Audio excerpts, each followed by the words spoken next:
شاهۆ قەرەداغی شرۆڤەکاری سیاسی ڕاستەوخۆ لە ئەستەمبولەوە لەگەڵمە. کاک شاهۆ زۆر بەخێر بێ بە کوردستان 24. کاک شاهۆ دەکرێت پێمان بڵێیت کە ئەوەی ئێستا ئەمریکا بەرامبەر بە گروپە چەکدارەکان لە عێراق دەیکات و لە سووریا بە تایبەت باسی عێراق بکەم، ئایا ئەمە هەڵوێستی ئەمریکایە بەرامبەر بە عێراق یاخود بەرامبەر بەو گروپانە کە ینی لە ژێر هەیمەنەی هێزە عێراقیەکان نین؟ سلااو سنوورخان، سلااو لە بینەرانی بەڕێز.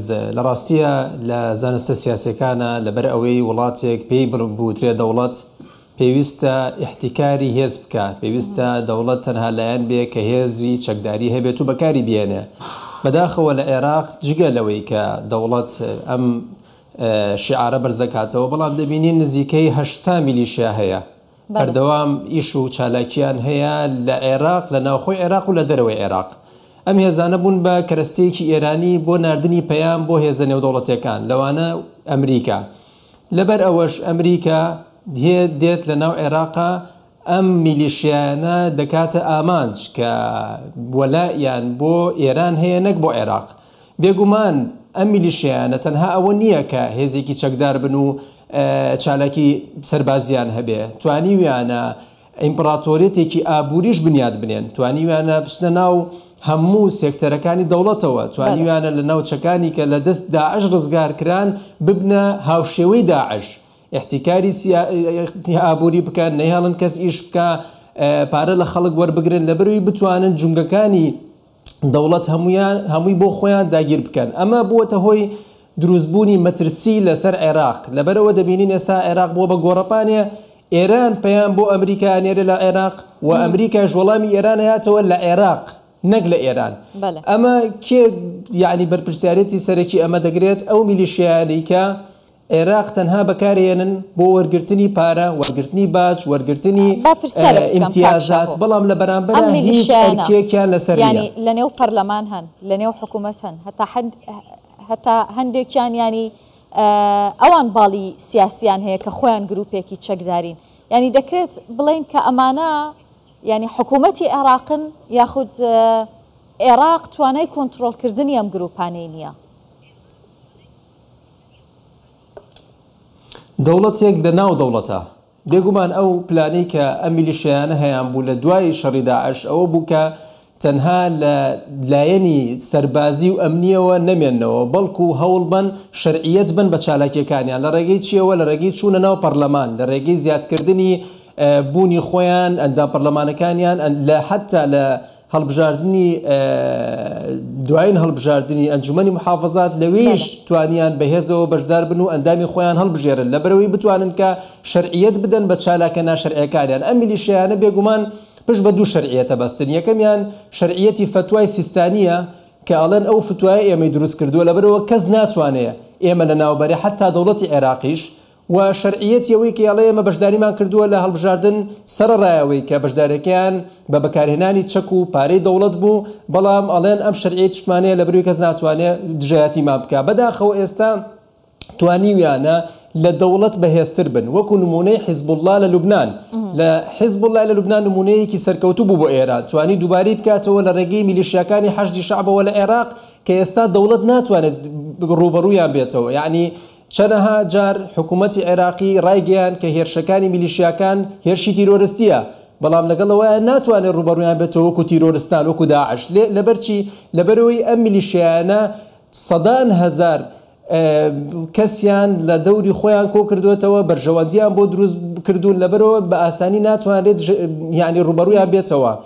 بینیمان حتا هێرشەکانی ئەمریکا ئەم هێرشەی 85 هێرشکرا سەر ئەم میلیشیانە، بەڵام دوێنێ و پێرێ دووبارە میلیشیاکان لە عێراقەوە هێرشیان کردا بنکە سەربازەکانی ئەمریکا لە سووریا، کەواتە ئەم هێرشە سادانەیش تەسیرێکی یا کاریگەریەکی زۆری نابێت لەسەر ئەم میلیشیانە ئەگەر ڕوبەڕوویەکی وەکو چۆن هاوپەیمانێکی نێودەوڵەتی دژی داعش دروست بوو، پێویستە هاوپەیمانێتێکی نێودەوڵەتی دژی میلیشیاکان دروست بێ بۆ ئەوی بتوانێت ئەم هەڕەشەیە لە عێراق دوور بخرێتەوە. باشە کاک شاهۆ، ینی حکوومەتی عێراق دەتوانێت خۆی لە ئەم کێشمەی گروپە چەکدارەکان لەگەڵ ئەمریکا کە خۆتان دەڵێن یانی ئەمە نوێنەرایەتی وڵاتێکی دیکە دەکەن لە عێراق وەلایان بۆ وڵاتێکی دراوسێ هەیە، دەتوانێت خۆیان لەم کێشمە و دوور بخەنەوە یاخود ناتوانن کۆنتترۆلی ئەوە بکەن. عێراق دەبێتە قوربانی باجی ئەمە دەدات؟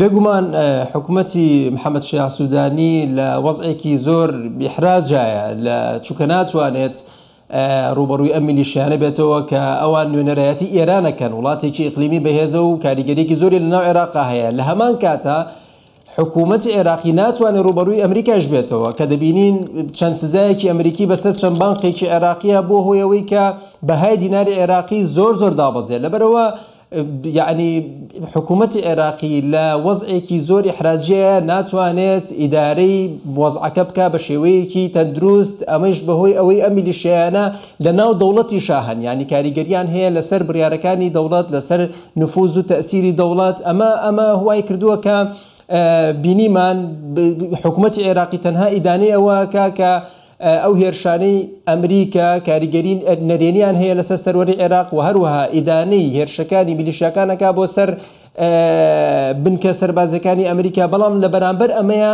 هیچ هەنگاوێک نانرێ بۆ ئەوەی ئەم ڕەوشە کۆتایی پێ بهێنرێت یاخود سنوورێ بۆ ئەم میلیشیانە دابنرێت یا سنوورێ بۆ هێرشەکانی ئەمریکا دابنرێت، چونکە حکوومەت تەنها لە لایەنی سیاسی یعنی پێک نەهاتووە، بەڵکو ئەم میلیشیانیش ڕۆڵیان هەیە و بوونیان هەیە لە ناو حکوومەتە.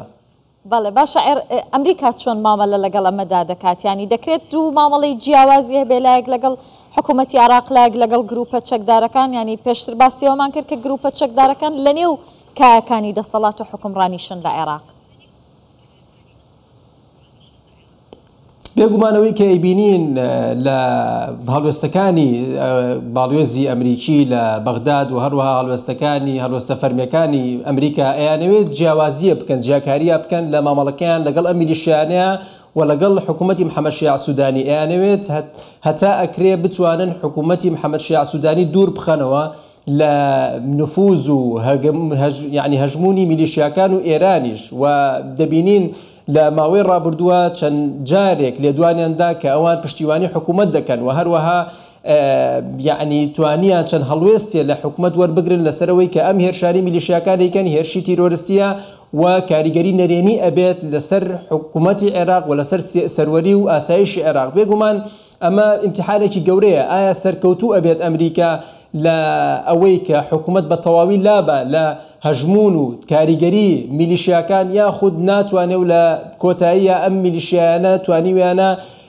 تەسیر و نفوذی خۆیان لە هەموو جونگەکانی عێراقا دابنێن. چونکە مامەڵەی ئەمریکا تەنها لەگەڵ ئەم گروپە چەکدارانەیە نییە، مامەڵەی ئەمریکا لەگەڵ وڵاتێکی ئیقلیمیایە کە شانازیەکە بەوەی دەستی کردووە بە 4 وڵاتی ناوچەکەیە: عێراق، سووریا، لوبنان، یەمەن. لەبەرەوە ئەمە ئەرکەکانی حکوومەتی عێراقی زۆر قورسەکات لە ماوەی داهاتووە.